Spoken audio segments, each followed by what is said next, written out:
I caught my wife cheating via her Google Map history, which led me to her pimp and total vengeance. I was living the dream, the whole 9 yards. A well-paying business, a home that could be mistaken for a small mansion, a wife that was equal parts gorgeous and caring, and 3 kids that were the perfect blend of cheeky and cute. Life was as wholesome as a family sitcom, until it wasn't. One day, while checking our bank statement, I noticed charges from care.com popping up more often than pimples on a teenager. My wife had been leaving our children with a sitter almost daily, something that was highly unusual considering her maternal devotion. With curiosity gnawing at me, I decided to do some snooping, the kind that would make a private detective proud. As she lay in bed, emitting gentle snores that sounded like a congested Chewbacca, I crept over to her nightstand and swiped her phone. I felt like a regular James Bond, minus the snazzy suit and lethal charm. My heart pounded in my chest like a drum at a rock concert, but the search turned up nothing. No scandalous texts, no secret emails, no risque selfies. The only suspicious thing was her Google Maps history, which displayed a travel pattern that was more active than a pinball machine. Armed with this information, I decided to go full-on Sherlock Holmes. I took meticulous pictures of her travel history, each image a piece of the puzzle I was desperate to solve. With this map of infidelity, I decided it was high time I played hooky from work and did some good old-fashioned stalking. I checked care.com and saw that the next scheduled sitting service was for Thursday, only 2 days away. It was hard to keep my composure for those 2 days, though I was acting distant and she kept asking me if I was okay. Imagine that, right? So Thursday morning at 7 a.m., I parked my shiny BMW at a rental place and picked up a nondescript sedan that had invisibility written all over it. Looking at my phone, I plotted the course to the first location that was frequented every Thursday, a dingy apartment complex that was as inviting as a used needle.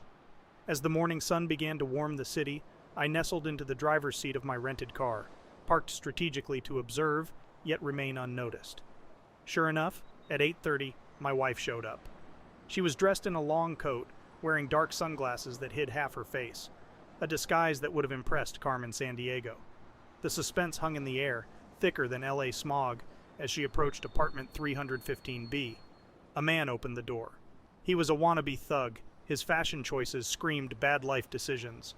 He inspected my wife like she was among cattle at an auction, and with a familiarity that made my blood boil. He made her open her coat towards him, but from my angle I couldn't see what she was, or maybe wasn't sporting underneath. The prick even had the audacity to turn her around, lift up the back of her coat and smack her on the ass before turning her back around and pulling her inside. What the actual fuck? The entire incident was recorded in high definition on my phone, so I drove away, my stomach churning like a washing machine on overdrive. I was overwhelmed with a cocktail of emotions: shock, betrayal, anger, and a sprinkle of despair. My wife wasn't just cheating on me, she was doing it with a guy who probably thought Hustle and Flow was a documentary, and this was only the first of many addresses on the list. Realizing that the situation was bigger than I had initially imagined, I decided it was time to call in the professionals. A private investigator seemed like the logical next step. I needed someone to gather evidence from all the addresses my wife had been visiting, someone who could shed light on this secret life that she had been living. So, there you have it. My life had turned into a low-budget thriller, and I was the unfortunate protagonist. All because of some extra charges on care.com. I would have preferred an overpriced gym membership, or even a secret shopping addiction. Anything but this. Stay tuned for the next chapter of this mess, as I delve deeper into my wife's mysterious travels. In the meantime, I'm going to drown my sorrows in cheap whiskey and figure this shit out. Here is his first update. Things have taken a turn for the worse. The private investigator, let's call him Bob, because all good detectives need a 2-syllable name, had been on the case for a week. Each day brought more grim revelations, each worse than the last. If my life were a movie, it had definitely switched genres from romantic comedy to a gritty crime thriller. Bob had discovered a disturbing pattern. Every man my wife visited was a cut from the same questionable cloth. A bunch of thugs, the kind of men who viewed respect as an alien concept. They treated my wife as though she were their personal plaything, and I felt a mix of white-hot rage and heart-wrenching despair. One house in particular left an especially sour taste in my mouth. It was a dingy bungalow in the heart of the city's underbelly, the image of several men crowding the doorway, clawing at my wife like starved animals, was permanently seared into my brain. They stripped her of her coat and her dignity, dragging her to a backyard pool as Bob snapped pictures. Each image he brought me was like a punch to the gut. I felt sick, betrayed, and most of all angry. With the pictures in my hand and a bitter taste in my mouth, I began filing for divorce. I delivered every piece of evidence to my lawyer, a stern woman with a gaze that could freeze lava. I was done playing Mr. Nice Guy. But as my soon-to-be ex-wife's indiscretions continued, a seed of vengeance began to sprout in my mind. An eye for an eye, I thought. A plan began to take shape, a scheme so audacious, so outlandishly intricate, it would make the writers of Ocean's 11 green with envy. Revenge was on the horizon, and I intended to serve it as frigid as my estranged wife's heart. The countdown had begun, each tick echoing my resolve. She thought she could play me, use me, and discard me like yesterday's newspaper. But she was gravely mistaken. My story had morphed from a romantic comedy to a crime thriller, and now to a tale of revenge. In this game, I was no longer a pawn. I was the king, and it was time to make my move. And now for the grand finale. Well, everyone, the Pandora's box of betrayal that had popped open in my life showed no sign of closing. The next revelation was a ruthless uppercut to my reality, a blow that had me staggering back on my heels. My wife, my partner of so many years, was under the thumb of a pimp. But this wasn't just any pimp. This man was a specter from her past, a shadow from her high school days that had come back to haunt her, and in turn, devastate me. The backstabbing didn't end there. As if this news wasn't shattering enough, I discovered that our adorable 2-year-old James wasn't my son. The child I had loved and cared for as my own was the result of an indiscretion. A solitary lapse in judgment during a girls' night out had morphed into a nightmare that was now our reality. The pimp had been well aware of the situation. During that turbulent period, he had been romantically involved with one of my wife's friends, who had inadvertently spilled the beans about the affair. Armed with this explosive information, he had waited, biding his time until he could use this secret to his advantage. When he felt the time was right, he approached my wife. He used the secret as a weapon, a sharp blade against her throat, leaving her with no choice but to comply. She was thrust into a world she had no desire to be a part of. She was sold off to strangers, her dignity ripped away from her as she desperately tried to keep the truth from reaching me. But like a house of cards in a gust of wind, everything collapsed around her. The sense of betrayal I felt was intense, a raging fire that refused to be doused. Anger fueled my resolve, pushing me to take drastic measures. I amped up our PI efforts, enlisting more professionals to join Bob's team. I needed to know everything, no stone left unturned. In a move reminiscent of an action-packed cyber thriller, I hired an elite hacker, a whiz kid capable of infiltrating even the most secure systems. The goal was to get into the pimp's digital domain and uncover the extent of his depravity. Our hacker was a master of his craft. With a few keystrokes, he broke into the pimp's phone, emails, and Google Drive. What we unearthed was a den of iniquity. The pimp had maintained an extensive roster of women, a detailed list of his clients, and a vast collection of photos and videos that turned my stomach. This incriminating evidence was handed over to my lawyer and the police. Justice was finally served. The ensuing bust was straight out of a Hollywood movie. The pimp and his gang of perverted clients were arrested, thrown behind bars to face the music for their heinous crimes.